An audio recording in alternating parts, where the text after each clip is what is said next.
This morning, we're spotlighting the case of an ex-Marine accused of murdering his girlfriend by strangling her and then fleeing the country. A judge ruled that Raymond McLeod will stand trial after a 3-day-long preliminary hearing last week. Famous psychiatrist Dr. Drew Pinsky testified in the hearing about the defense's theory of choking during rough sex. Now, before we get to that, Court TV's Matt Johnson has more for us on the background of this case.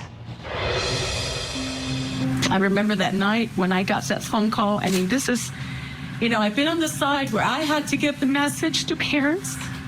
Sometimes I didn't want to give the message that the child has been murdered. And I'm on this side.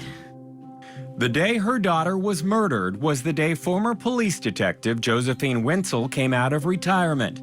On June 10, 2016, 30-year-old Krystal Mitchell was found dead in a San Diego apartment. Krystal was in town visiting friends and traveling with a man that she recently met, a former Marine named Raymond R.J. McLeod. There was nothing to alert her that he was a terrible person. What Krystal did not know is that McLeod had a disturbing history of violence against women. On June 10, 2016, the pair was drinking at a local bar, where a bystander witnessed McLeod slap Krystal. Shortly after, McLeod is captured on surveillance video, putting his hands around Krystal's neck and guiding her into the apartment, where her body would be discovered later that day. This strangulation was so violent that there were 3 separate fractures to her voice box.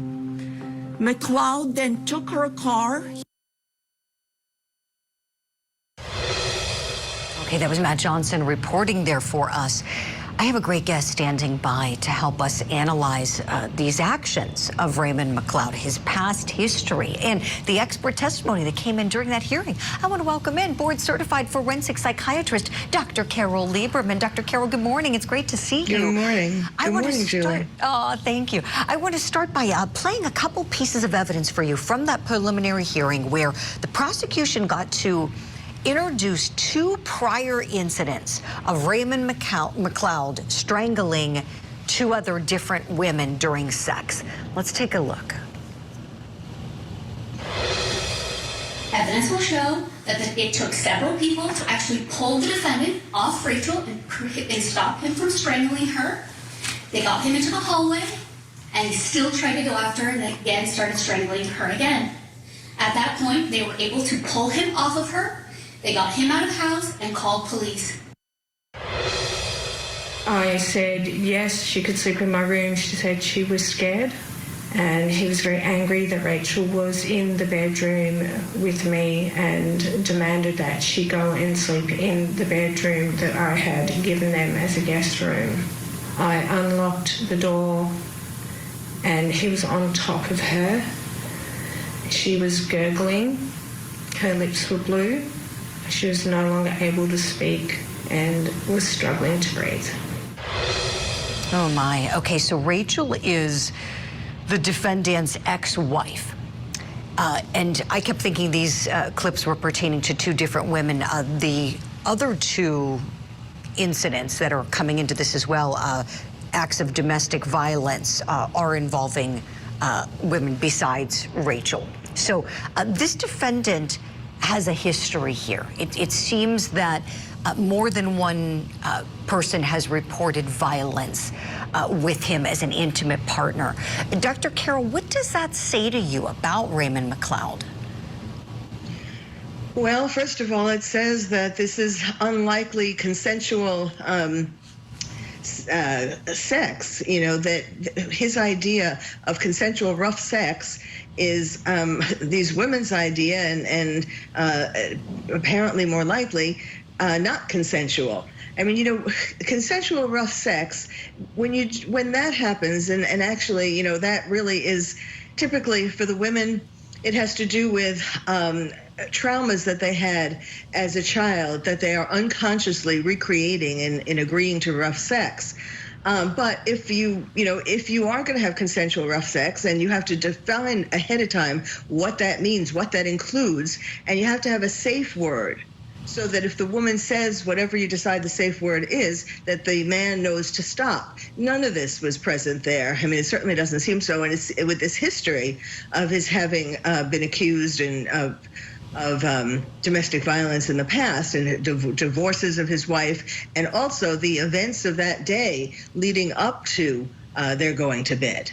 This is really helpful, Dr. Carroll. I want to show you a clip from Dr. Drew Pinsky's testimony. He was called as a defense witness to talk about how common strangulation is in intimate partner relationships and the dangers associated with it. Let's take a look. Using some way of restricting the airway to enhance sexual arousal and orgasm. And how common is that? Very common. 73% of sexually active college undergraduate women reported having been choked. Also reported that among male and female undergraduates with sexual experience, 43% had choked a partner. Dr. Carroll, what's your reaction to what Dr. Drew just shared? I disagree with that. Very common. I mean, first of all, the 73%, you know, yes, it is more common in younger people these days, like in college age people. But, and that's because of a number of things. You know, one, as I was saying, women have had rape fantasies. The idea that I didn't want to do this, I gave in because, you know, I surrendered, but it was to this man who was I was so attractive that I overpowered him. I mean, I overpowered him in the sense that he did this to me. You know, he couldn't control himself, that kind of thing. Also, as I was saying before, it has to do with their, you know, childhood experiences that they associate or that were sexual, that they then are unconsciously drawn to repeat, but then it re-traumatizes them. But you know why there are more people? I mean, it's not like as common as Dr. Drew would have us believe, you know, not that everybody's doing it. But one of the things that really brought it into the consciousness was the movie, you know, 50 Shades of Grey. And the sequel. That's what made it look cool. You know, everybody, it made it seem like an everyday thing and like a cool thing, and that's what increased the popularity of it. Dr. Carroll, I believe it. I remember the hype when first it was the books that came out and everybody was rushing to buy the books, and then it was on the big screen. I can see that.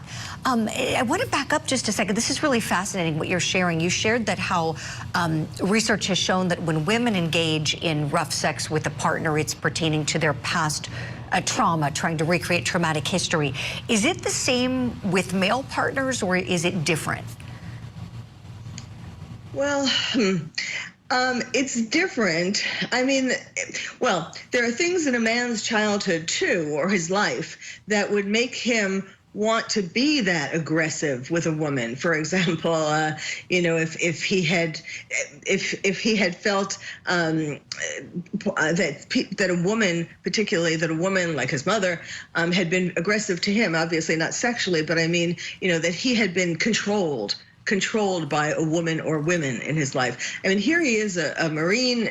Certainly he had his opportunities to express his aggression in a good way, in a socially, you know, positive way, protecting our country. But there's some, yes, there definitely is. If someone takes it that far, and at least two women, of course, they're going to bring women in who said that they had rough sex with him and they enjoyed it and they didn't get hurt. You know, that's nice, but that really doesn't reflect on this particular case. Maybe that's what happened then. But and you know what's also interesting is that this woman, when they were in the bar, this woman told, they met another Marine in the bar, and he protected her. You know, when he didn't like it when McLeod,